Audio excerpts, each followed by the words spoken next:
ಉಪಚುನಾವಣೆ ಆಕಸ್ಮಿಕವಾಗಿ ಬಂದಂತ ಚುನಾವಣೆ ಇದು.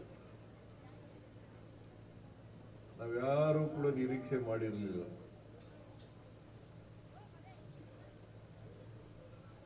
ಎಚ್.ವೈ. ಮೇಟಿಯವರು ನಿಧನರಾಗ್ತಾರೆ ಅಂತಕ್ಕಂಥದ್ದು ಯಾವ ಸೂಚನೆಗಳು ಇರಲಿಲ್ಲ, ಯಾವ ಚಿಹ್ನೆಗಳು ಇರಲಿಲ್ಲ. ಅವರು ಅಕಾಲಿಕ ಮರಣಕ್ಕೆ ತುತ್ತಾದರು.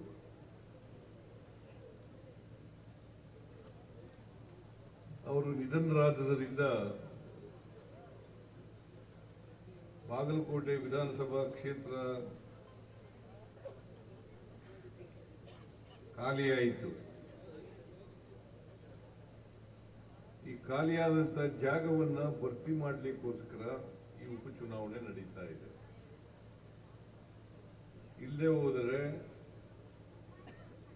ಕಾನೂನು ರೀತಿಯ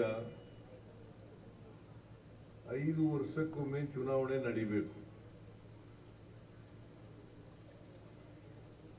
ಮಧ್ಯದಲ್ಲಿ ನಿಧನರಾದರೆ ಆ ಜಾಗ ಹಾಗೆ ಖಾಲಿ ಬಿಡ್ಲಿಕ್ಕೆ ಸಾಧ್ಯ ಇಲ್ಲ, ಅದನ್ನು ಭರ್ತಿ ಮಾಡಲೇಬೇಕು. ಆದ್ದರಿಂದ ಈ ಉಪಚುನಾವಣೆ ನಡೀತಾ ಇದೆ. ಈ ಉಪಚುನಾವಣೆಯಲ್ಲಿ ಎಚ್.ವೈ. ಮೇಟಿಯವರ ಸ್ಥಾನವನ್ನು ಭರ್ತಿ ಮಾಡಲಿಕ್ಕೆ ಅವರ ಸ್ವಂತ ಮಗ ಉಮೇಶ್ ಮೇಟಿಯವರನ್ನ ನಾವು ಅಭ್ಯರ್ಥಿಯನ್ನಾಗಿ ಮಾಡಿದ್ದೇವೆ.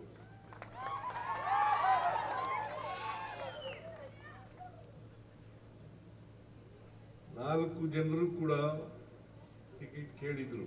ನಮ್ಮಲ್ಲಿ ಯಾರಿಗಾರು ಕೊಡಿ, ನಾವೆಲ್ಲರೂ ಕೂಡ ಒಗ್ಗಟ್ಟಾಗಿ ಚುನಾವಣೆಯನ್ನ ಮಾಡ್ತೇವೆ ಅಂತಕ್ಕಂಥ ಮಾತುಗಳನ್ನ ಹೇಳಿದ್ರು. ಕಾಂಗ್ರೆಸ್ನ ಸಂಪ್ರದಾಯ ಮತ್ತು ಪದ್ಧತಿ,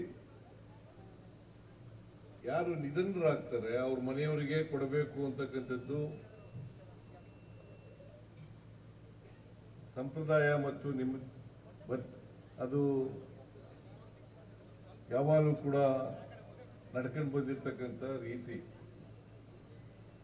ಅದಕ್ಕೋಸ್ಕರ ಅವ್ರ ಕುಟುಂಬ ವರ್ಗದವರಿಗೆ ಟಿಕೆಟ್ ಕೊಡಬೇಕು ಅಂತೇಳಿ ಕಾಂಗ್ರೆಸ್ಸಿನ ಹೈಕಮಾಂಡ್ ತೀರ್ಮಾನ ಮಾಡಿತು. ನಾನು ಕರೆದು ಮಾತನಾಡಿದ್ದೆ, ನಿಮ್ಮಲ್ಲಿ ಟಿಕೆಟ್ ಕೊಡ್ತೀವಿ, ಯಾರಿಗಾದ್ರೂ ಹೈಕಮಾಂಡ್ ಯಾರು ತೀರ್ಮಾನ ಮಾಡ್ತದೆ ನೀವೆಲ್ಲರೂ ಕೂಡ ಒಗ್ಗಟ್ಟಾಗಿ ಕೆಲಸ ಮಾಡಬೇಕು ಅಂತ ಹೇಳಿದ್ದೆ. ಹಾಗಾಗಿ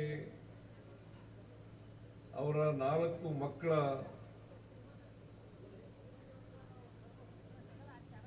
ಟಿಕೆಟ್ ಕೇಳಿದವರಲ್ಲಿ ಉಮೇಶ್ ಮೇಟಿಯವರನ್ನ ಅಭ್ಯರ್ಥಿಯನ್ನಾಗಿ ಕಾಂಗ್ರೆಸ್ಸಿನ ಹೈಕಮಾಂಡ್ ಮಾಡಿದೆ.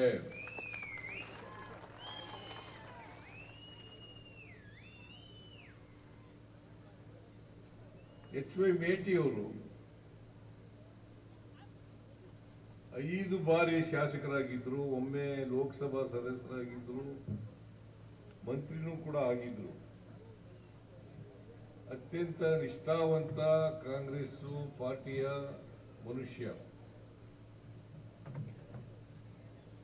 ನನಗೆ ಬಹಳ ಆಪ್ತರಾಗಿದ್ದಂಥವ್ರು.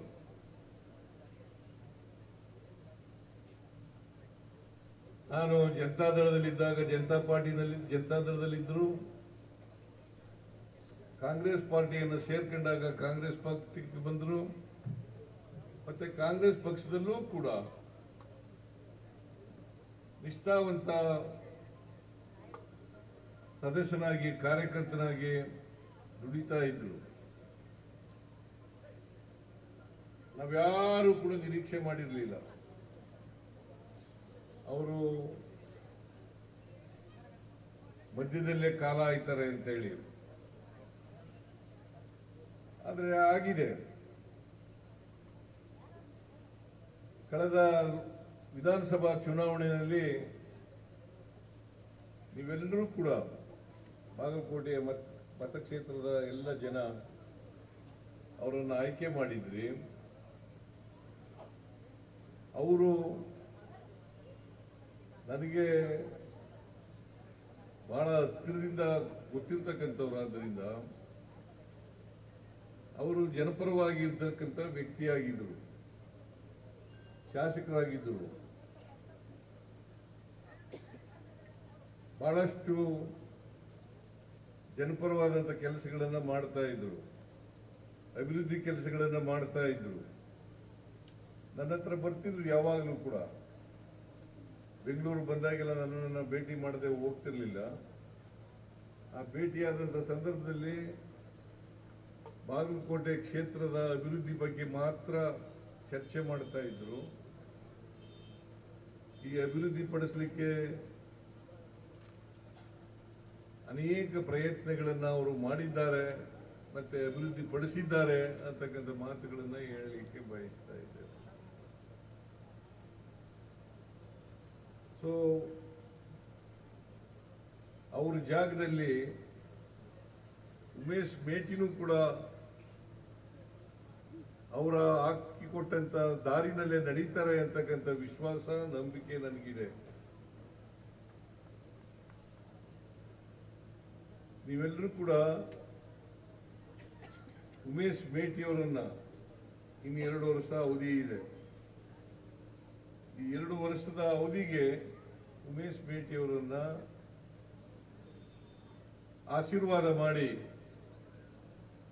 ವಿಧಾನಸಭೆಗೆ ಕಳಿಸಿಕೊಡಬೇಕು ಅಂತೇಳಿ ನಿಮ್ಮಲ್ಲಿ ಅತ್ಯಂತ ಕಳಕಳಿಯಿಂದ ಪ್ರಾರ್ಥನೆಯನ್ನ ಮಾಡಲಿಕ್ಕೆ ಬಯಸ್ತಾ ಇದ್ದೇನೆ.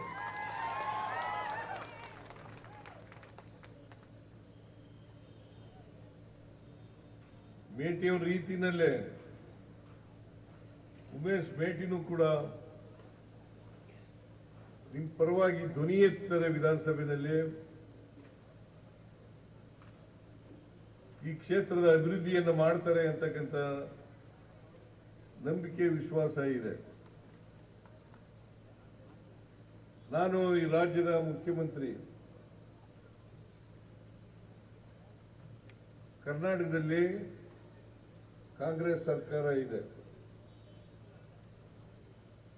ಭಾರತೀಯ ಜನತಾ ಪಕ್ಷದವರು ಕೂಡ 4 ವರ್ಷ ಅಧಿಕಾರ ಮಾಡಿದ್ರು.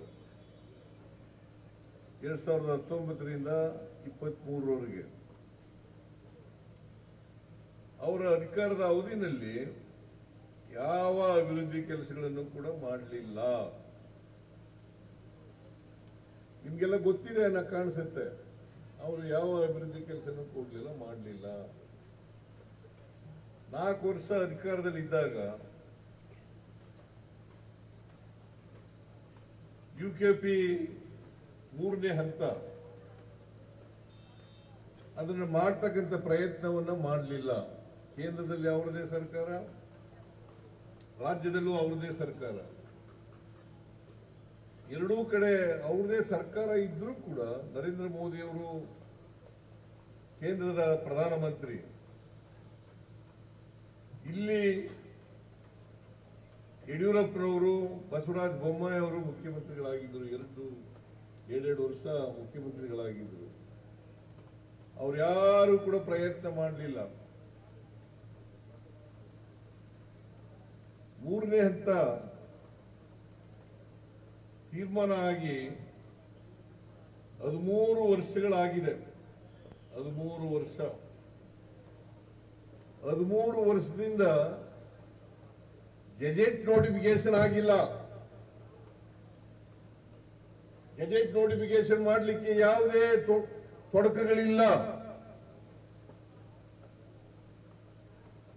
ಅಡಚಣೆಗಳಿಲ್ಲ. ಈ ಗೆಜೆಟ್ ನೋಟಿಫಿಕೇಶನ್ ಅನ್ನ ಮಾಡಲಿಲ್ಲ. ಜೊತೆಗೆ 4 ವರ್ಷ ಅಧಿಕಾರದಲ್ಲಿ ಇದ್ದಂತ ಸಂದರ್ಭದಲ್ಲಿ ಭೂ ಪರಿಹಾರ ಕೊಡ್ತಕ್ಕಂಥ ಕೆಲಸವನ್ನ ಮಾಡಲಿಲ್ಲ. ಅವರು ಭೂಮಿ ಪರಿಹಾರ ಕೊಡಬಹುದಾಗಿತ್ತು ಕನಿಷ್ಠ ಪಕ್ಷ, ಅದನ್ನೂ ಕೂಡ ಮಾಡಲಿಲ್ಲ. ಕಡಿಮೆ ದುಡ್ಡನ್ನ ಪರಿಹಾರವಾಗಿ ಕೊಡ್ತೀವಿ ಅಂತೇಳಿ ಘೋಷಣೆ ಮಾಡಿದ್ರು. ಅದಕ್ಕೆ ಭೂಮಾಲೀಕರು ಒಪ್ಪಲಿಲ್ಲ. ನಾನು ಮುಖ್ಯಮಂತ್ರಿಯಾಗಿ ರೈತ ಸಂಘಟನೆಗಳನ್ನ, ಶಾಸಕರನ್ನ, ಮಾಜಿ ಶಾಸಕರನ್ನ ಕರೆದೆ, 2 ಮೀಟಿಂಗ್ಗಳನ್ನು ಮಾಡಿದೆ. 2 ಮೀಟಿಂಗ್ಗಳನ್ನು ಮಾಡಿ ಭೂಮಿ ಪರಿಹಾರ ಕೊಡ್ತಕ್ಕಂಥ ಕೆಲಸವನ್ನ ತೀರ್ಮಾನ ಮಾಡ್ತಕ್ಕಂಥ ಪ್ರಯತ್ನವನ್ನ ಮಾಡಿದೆ. 1 ಎಕರೆ ನೀರಾವರಿ ಜಮೀನಿಗೆ 40 ಲಕ್ಷ, ಖುಷ್ಕಿ ಜಮೀನಿಗೆ ಅಂದ್ರೆ ಒಣ ಬೇಸಾಯ ಜಮೀನಿಗೆ 30 ಲಕ್ಷ ರೂಪಾಯಿಗಳನ್ನ ಒಂದೇ ಹಂತದಲ್ಲಿ ಒಪ್ಪಂದದ ರೀತಿಯಲ್ಲಿ ಪರಿಹಾರವನ್ನು ಕೊಡ್ತಕ್ಕಂಥ ಕೆಲಸವನ್ನು ಮಾಡಿದೆ. ರೈತರು ಕೂಡ ಒಪ್ಪಿಕೊಂಡ್ರು, ಶಾಸಕರು ಕೂಡ ಒಪ್ಪಿಕೊಂಡ್ರು. ಈಗಾಗಲೇ ಪ್ರಾರಂಭ ಮಾಡಿದ್ದೀವಿ. ಅದನ್ನು ರೈತರಿಗೆ ಪರಿಹಾರ ಕೊಡಲಿಕ್ಕೆ ಕೆಲಸ ಪ್ರಾರಂಭ ಮಾಡಿದ್ದೀವಿ. ಇನ್ನು 2-3 ವರ್ಷಗಳಲ್ಲಿ ಎಲ್ಲ ರೈತರಿಗೆ ಪರಿಹಾರವನ್ನು ಕೊಟ್ಟು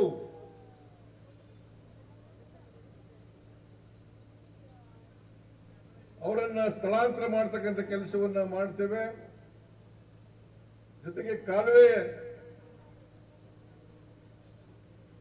ಭೂಮಿ ಕಳ್ಕೊಂಡಿರ್ತಕ್ಕಂಥವರಿಗೆ ಭೂಮಿಯನ್ನ ಪರಿಹಾರವನ್ನ ಕೊಡ್ತಕ್ಕಂಥ ಕೆಲಸವನ್ನ ಮಾಡ್ತೇವೆ.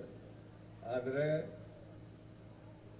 ಆಲ್ಮಟ್ಟಿ ಡ್ಯಾಮ್ನ ಎತ್ತರ ಆಗ್ಬೇಕಾದ್ರೆ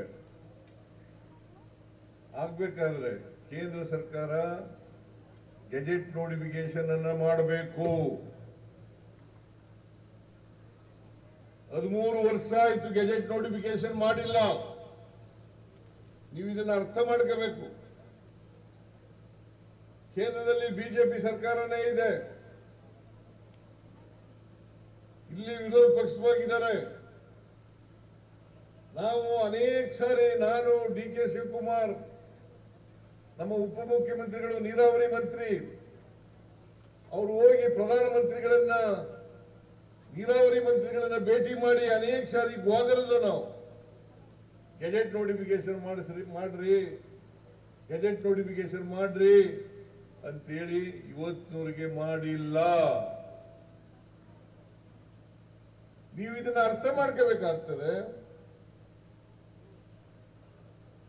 ಗೆಜೆಟ್ ನೋಟಿಫಿಕೇಶನ್ ಆಗದೇನೆ ಡ್ಯಾಮ್ನ ಎತ್ತರ ಮಾಡಲಿಕ್ಕೆ ಸಾಧ್ಯ ಇಲ್ಲ.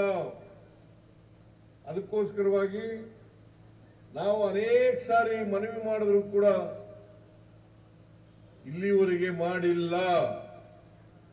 ನೀವು ದಯಮಾಡಿ ಅರ್ಥ ಮಾಡ್ಕೋಬೇಕಾಗ್ತದೆ. ಬಿಜೆಪಿಯವರು ಏನ್ ಹೇಳ್ತಾರೆ ಗೊತ್ತಿಲ್ಲ, ಇದ್ರ ಬಗ್ಗೆ ಸುಳ್ಳು ಹೇಳ್ತಾರೆ, ಅಪಪ್ರಚಾರ ಮಾಡ್ತಾರೆ. ಗೆಜೆಟ್ ನೋಟಿಫಿಕೇಶನ್ ಮಾಡಲಿಕ್ಕೆ ಯಾವುದೇ ಅಡಚಣೆಗಳಿಲ್ಲ, ಯಾವುದೇ ತೊಂದರೆಗಳಿಲ್ಲ. ಇದನ್ನ ತಾವೆಲ್ಲರೂ ಕೂಡ ಅರ್ಥ ಮಾಡ್ಕೊತೀರಿ ಅಂತಕ್ಕಂಥದ್ದು ನನ್ನ ಭಾವನೆ. ನಾನು ಈಗಲೂ ಕೂಡ ಒತ್ತಾಯ ಮಾಡ್ತೇನೆ, ಗೆಜೆಟ್ ನೋಟಿಫಿಕೇಶನ್ ಅನ್ನ ಮಾಡಿದ ಕೂಡಲೇ ಅಣೆಕಟ್ಟಿನ ಎತ್ತರವನ್ನ ಮಾಡತಕ್ಕಂಥ ಕೆಲಸವನ್ನ ನಾವು ಮಾಡುತ್ತೇವೆ. ಈ ಭಾಗದ ಜಮೀನುಗಳಿಗೆ ನೀರು ಕೊಡ್ತಕ್ಕಂಥ ಕೆಲಸವನ್ನ ಮಾಡ್ತೇವೆ. ಇದನ್ನ ಅವರು ಮಾಡಿಲ್ಲ.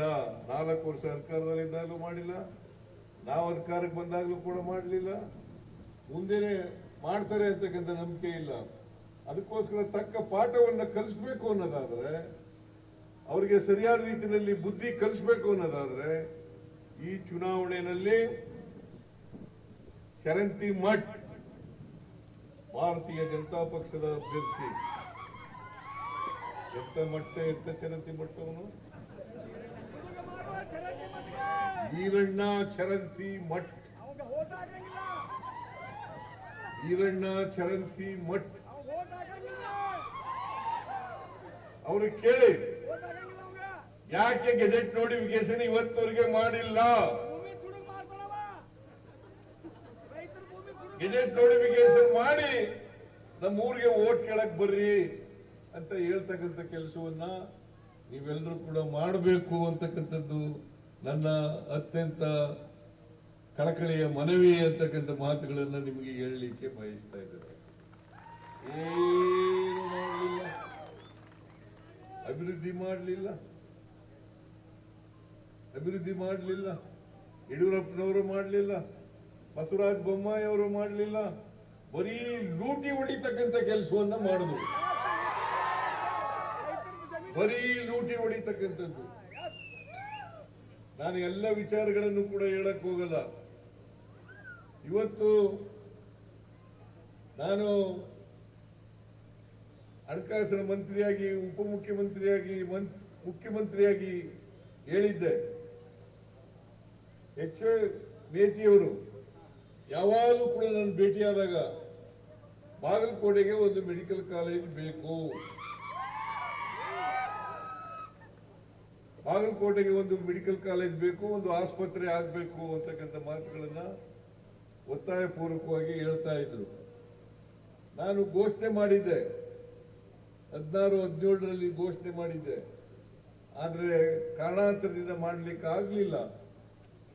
ಆದ್ರೆ ಈ ಸಾರಿ ಅಂದ್ರೆ ಕಳೆದ ವರ್ಷ ನಾನು ಬಜೆಟ್ ಮಂಡಿಸಕ್ಕಿಂತ ಮುಂಚಿತವಾಗಿ ಮೇಟಿಯವರು ಹೇಳಿದ್ರು, ಮೆಡಿಕಲ್ ಕಾಲೇಜನ್ನ ಮಾಡಲೇಬೇಕು ಈ ಸಾರಿ ಅಂತ ಹೇಳಿದ್ರು. ನಾನು ಆಯ್ತಪ್ಪ ಅಂತ ಹೇಳಿ ಮೇಟಿಯವರಿಗೆ 2025-26ರಲ್ಲಿ ಘೋಷಣೆ ಮಾಡಿದೆ. ಮೆಡಿಕಲ್ ಕಾಲೇಜನ್ನ ಬಾಗಲಕೋಟೆಯಲ್ಲಿ ಕೊಟ್ಟೇ ಕೊಡ್ತೀವಿ ಅಂತಕ್ಕಂಥ ಮಾತುಗಳನ್ನ ಹೇಳಿದೆ. ಆದರೆ ಕಾರಣಾಂತರದಿಂದ ಸ್ವಲ್ಪ ವಿಳಂಬ ಆಯಿತು ಅದನ್ನ ಶಂಕುಸ್ಥಾಪನೆ ಮಾಡೋದು. ಆ ಶಂಕುಸ್ಥಾಪನೆಯಲ್ಲಿ ಅಷ್ಟೊತ್ತಿಗೆ HY ಮೇಟಿಯವರು ನಿಧನರಾಗಿದ್ರು. ಅವರು ಶಂಕುಸ್ಥಾಪನೆ ಕಾರ್ಯಕ್ರಮದಲ್ಲಿ ಇರಲಿಲ್ಲ ಅಂತಕ್ಕಂಥದ್ದೇ ಬಹಳ ನೋವಿನ ಸಂಗತಿ. ಇವತ್ತು ಬಾಗಲಕೋಟೆಗೆ ಮೆಡಿಕಲ್ ಕಾಲೇಜು ಬಂದಿದ್ರೆ ಈಗಾಗಲೇ ಶಂಕುಸ್ಥಾಪನೆ ಮಾಡಿದ್ದೀವಿ. ಕಳೆದ ತಿಂಗಳು ಶಂಕುಸ್ಥಾಪನೆ ಆಗಿದೆ. ಆ ಶಂಕುಸ್ಥಾಪನೆ ಆಗ್ಬೇಕಾದ್ರೆ, ಮೆಡಿಕಲ್ ಕಾಲೇಜ್ ಆಗ್ಬೇಕಾದ್ರೆ ಬಾಗಲಕೋಟೆನಲ್ಲಿ ಅದಕ್ಕೆ ಕಾರಣ HY ಮೇಟಿಯವರು ಅಂತಕ್ಕಂಥದನ್ನ ಅರ್ಥ ಮಾಡ್ಕೋಬೇಕಾಗ್ತದೆ. ಇವರು 4 ವರ್ಷ ಇದ್ರು ಬಿಜೆಪಿಯವರು. 4 ವರ್ಷದಲ್ಲಿ ಮೆಡಿಕಲ್ ಕಾಲೇಜನ್ನ ಮಾಡಲಿಲ್ಲ. ನಾನು ಭರವಸೆ ಕೊಟ್ಟಿದ್ದೆ ಈ ರಾಜ್ಯದ ಜನರಿಗೆ, ಪ್ರತಿ ಜಿಲ್ಲೆನಲ್ಲಿ ಒಂದು ಮೆಡಿಕಲ್ ಕಾಲೇಜನ್ನ ಮಾಡ್ತೇನೆ, ಆಸ್ಪತ್ರೆಯನ್ನ ಮಾಡೇ ಮಾಡ್ತೀನಿ ಅಂತೇಳಿ. ಈಗಾಗಲೇ ಸುಮಾರು 24 ಜಿಲ್ಲೆಗಳಲ್ಲಿ ಮೆಡಿಕಲ್ ಕಾಲೇಜ್ ಆಗಿದೆ, ಆಸ್ಪತ್ರೆಗಳಾಗಿದ್ದಾವೆ, ಟ್ರಾಮಾ ಸೆಂಟರ್ಗಳಾಗಿದ್ದಾವೆ, ಜೊತೆಗೆ ಸೂಪರ್ ಸ್ಪೆಷಾಲಿಟಿ ಆಸ್ಪತ್ರೆಗಳನ್ನು ಕೂಡ ಮಾಡ್ತೇವೆ. ಬಾಗಲಕೋಟೆನಲ್ಲೂ ಕೂಡ ಬರೀ ಮೆಡಿಕಲ್ ಕಾಲೇಜ್ ಎಲ್ಲ ಆಸ್ಪತ್ರೆ ಮಾಡಿ ಸೂಪರ್ ಸ್ಪೆಷಾಲಿಟಿ ಆಸ್ಪತ್ರೆಯನ್ನು ಕೂಡ ಮಾಡ್ತೇವೆ, ಟ್ರಾಮಾ ಸೆಂಟರ್ ಕೂಡ ಮಾಡ್ತೇವೆ ಅಂತಕ್ಕಂಥ ಮಾತುಗಳನ್ನ ಈ ಸಂದರ್ಭದಲ್ಲಿ ಹೇಳಲಿಕ್ಕೆ ಬಯಸ್ತಾ ಇದ್ದೇನೆ. ಇಷ್ಟೆಲ್ಲ ಆಗ್ಬೇಕಾದ್ರೆ HY ಮೇಟಿಯವರು ಕಾರಣ ಅಂತಕ್ಕಂಥ ಮಾತುಗಳನ್ನ ಹೇಳಲಿಕ್ಕೆ ಬಯಸ್ತಾ ಇದ್ದಾರೆ. ನಮ್ಮ ಸರ್ಕಾರ ನುಡಿದಂತೆ ನಡೆಯುವ ಸರ್ಕಾರ. ಏನ್ ಮಾತು ಕೊಟ್ಟಿದ್ದೀವಿ ಅದನ್ನ ನಡೆಸ್ತಕ್ಕಂಥ ಪ್ರಯತ್ನವನ್ನ ಮಾಡ್ತೇವೆ, ಪ್ರಾಮಾಣಿಕ ಪ್ರಯತ್ನವನ್ನ ಮಾಡ್ತೇವೆ. ಈಗ ನಾನು 2013ರಿಂದ 2018ರವರೆಗೆ ಮುಖ್ಯಮಂತ್ರಿಯಾಗಿದ್ದೆ. ಆ ಸಂದರ್ಭದಲ್ಲಿ 165 ಭರವಸೆಗಳನ್ನ ಜನರಿಗೆ ಕೊಟ್ಟಿದ್ದು, ಈ ರಾಜ್ಯದ ಜನರಿಗೆ ಕೊಟ್ಟಿದ್ದು. ಆ 165 ಭರವಸೆಗಳಲ್ಲಿ 158 ಭರವಸೆಗಳನ್ನ ಈಡೇರಿಸ್ತೋ. 158 ಭರವಸೆಗಳನ್ನ ಈಡೇರಿಸಿದ್ದೀವಿ. ಅನ್ನಭಾಗ್ಯ, ಕ್ಷೀರಭಾಗ್ಯ, ಕ್ಷೀರಧಾರೆ, ಕೃಷಿ ಭಾಗ್ಯ, ಮನಸ್ವಿನಿ,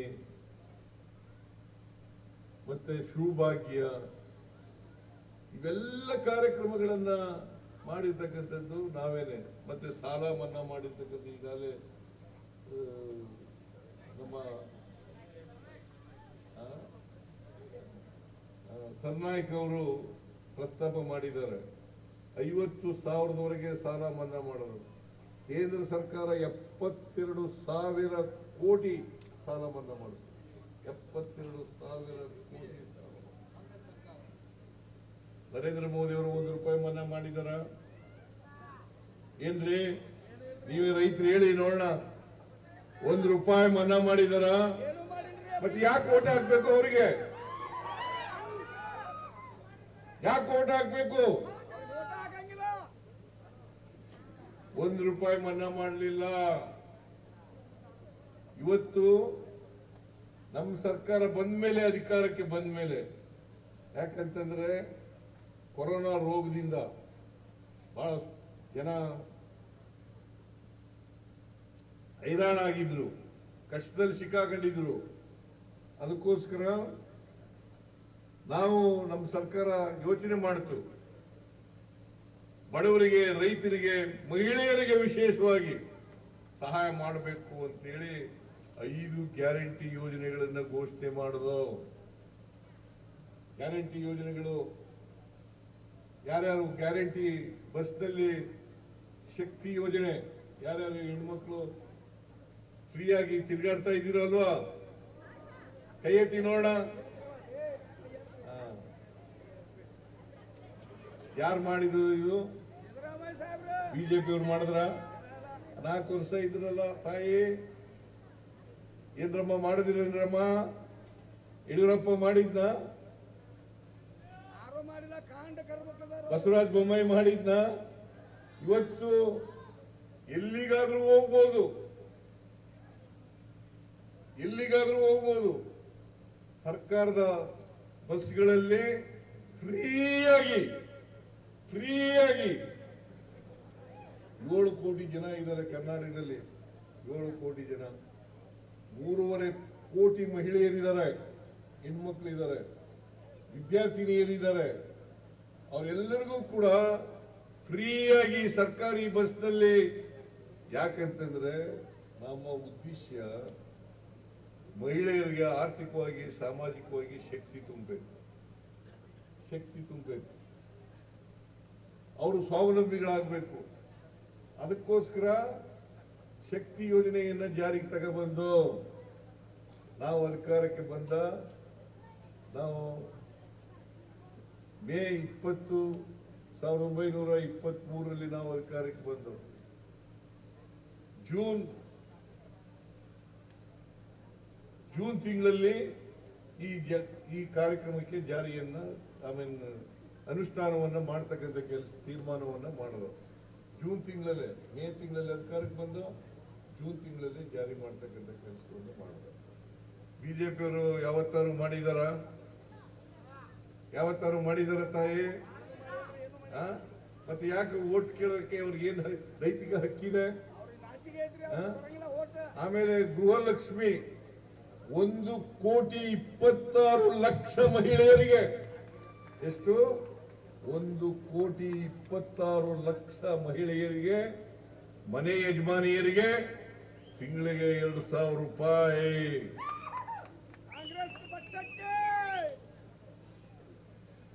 ಬಿಜೆಪಿಯವರು ಯಾವತ್ತಾರು ಮಾಡಿದಾರ ತಾಯಿ? ನೀವು ಹೇಳಿ. ಮತ್ತೆ ಹೆಂಗೆ ಓಟ್ ಕೇಳ್ತಾರೆ ಅವರು? ಶರಣ್ ಮಠ್ ಪರ ಹೆಂಗೆ ಓಟ್ ಕೇಳಕ್ಕೆ ಅವ್ರಿಗೆ ನೈತಿಕವಾದಂತಹ ಶಕ್ತಿ ಇದೆ, ನೈತಿಕವಾದಂತಹ ಅಧಿಕಾರ ಇದೆ. ನಿಮ್ಗೆಲ್ಲ ಮೋಸ ಮಾಡಿ 4 ವರ್ಷ ಅಧಿಕಾರದಲ್ಲಿ ಇದ್ದು ಏನೋ ಮಾಡದೆ ಇವತ್ತು ಮನೇಲಿ ಕೂತಿದ್ದಾರೆ, ವಿರೋಧ ಪಕ್ಷದಲ್ಲಿ ವಿರೋಧ ಮಾಡ್ತಾ ಇದ್ದಾರೆ. ಇವ್ರು ಯಾರು ಗೊತ್ತಾ? ಬಿಜೆಪಿಯವರು 5 ಗ್ಯಾರಂಟಿ ಯೋಜನೆಗಳನ್ನ ವಿರೋಧ ಮಾಡಿದವರು, ವಿರೋಧ ಮಾಡಿದವರು. ಅಭಿವೃದ್ಧಿ ಕೆಲಸಗಳೆಲ್ಲ ನಿಂತು ಹೋಗ್ಬಿಡ್ತವೆ. ಗ್ಯಾರಂಟಿ ಯೋಜನೆಗಳನ್ನ ಮಾಡಬೇಡಿ. ಗ್ಯಾರಂಟಿ ಯೋಜನೆಗಳಿಗೆ ನಾವು ಖರ್ಚು ಮಾಡ್ತಾ ಇರ್ತಕ್ಕಂಥ ಹಣ ಎಷ್ಟು ಗೊತ್ತಾ? 52,000 ಕೋಟಿ. ಒಂದು ವರ್ಷಕ್ಕೆ 52,000 ಕೋಟಿ. ಇದನ್ನ ಮಾಡಿದ್ರೆ ಖಜಾನೆ ಖಾಲಿ ಆಗ್ಬಿಡ್ತದೆ. ಸಿದ್ದರಾಮಯ್ಯನವರಿಗೆ ಬುದ್ಧಿ ಇಲ್ಲ, ಕಾಂಗ್ರೆಸ್ ಸರ್ಕಾರಕ್ಕೆ ಬುದ್ಧಿ ಇಲ್ಲ ಅಂತ ಹೇಳಿ ಟೀಕೆಗಳನ್ನು ಮಾಡಿದ್ರು, ನಮ್ಮ ಮೇಲೆ ಅಪಪ್ರಚಾರವನ್ನು ಮಾಡಿದ್ರು. ಪಾರ್ಲಿಮೆಂಟ್ ಎಲೆಕ್ಷನ್ ನಲ್ಲಿ ಪಾರ್ಲಿಮೆಂಟ್ ಎಲೆಕ್ಷನ್ ಆದ ತಕ್ಷಣ ನಿಲ್ಲಿಸ್ಬಿಡ್ತಾರೆ. ನಿಲ್ಲಿಸುವ ಪಾರ್ಲಿಮೆಂಟ್ ಎಲೆಕ್ಷನ್ ಆಗಿ 2 ವರ್ಷ ಆಯ್ತು, ನಿಲ್ಲಿಸಿದೀವ.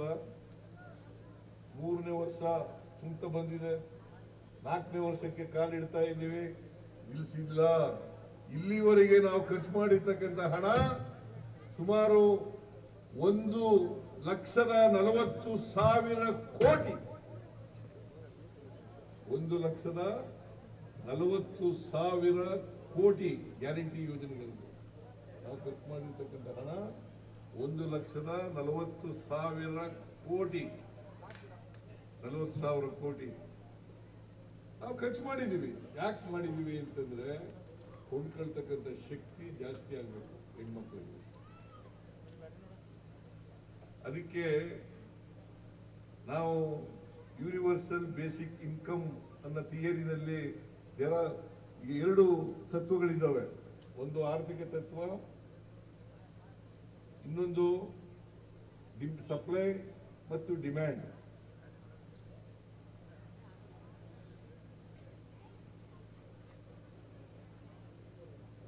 ಟ್ರಿಕಲ್ ಡೌನ್ ಆರ್ಥಿಕ ಥಿಯರಿ ಅನ್ನೋದ್ರಲ್ಲಿ ನಂಬಿಕೆ ಇಟ್ಟಿರೋರು ಬಿಜೆಪಿಯವರು. ಅದರಲ್ಲಿ ಮೇಲ್ಭಾಗ ಶ್ರೀಮಂತರಿದಾರಲ್ಲ, ಕಾರ್ಪೊರೇಟ್ ಬಾಡಿಗಳಿದಾವಲ್ಲ, ಅವ್ರ ಪರವಾಗಿರ್ತಕ್ಕಂಥವ್ರು ಬಿಜೆಪಿಯವರು. ನಾವು ಯೂನಿವರ್ಸಲ್ ಬೇಸಿಕ್ ಇನ್ಕಮ್ ಅವ್ರ ಪರವಾಗಿರ್ತಕ್ಕಂಥವ್ರು. ನಾವು ಕೆಳ ಸಮಾಜದಲ್ಲಿ ಇರ್ತಕ್ಕಂಥ ತಳ ಸಮುದಾಯದ ಜನ ಇದಾರಲ್ಲ, ಅವ್ರಿಗೆ ಶಕ್ತಿಯನ್ನು ತುಂಬಬೇಕು, ಅವ್ರಿಗೆ ಕೊಂಡ್ಕೊಳ್ತಕ್ಕಂಥ ಶಕ್ತಿಯನ್ನು ಜಾಸ್ತಿ ಮಾಡಬೇಕು. ಈಗ ವಸ್ತುಗಳನ್ನ ತಯಾರು ಮಾಡಿಬಿಟ್ರೆ ಸಾಲದಲ್ಲ, ಕೊಂಡ್ಕೊಳ್ಳೋರು ಬೇಕಲ್ಲ, ಕೊಂಡ್ಕೊಳ್ಳೋರು ಬೇಕಲ್ಲಮ್ಮ.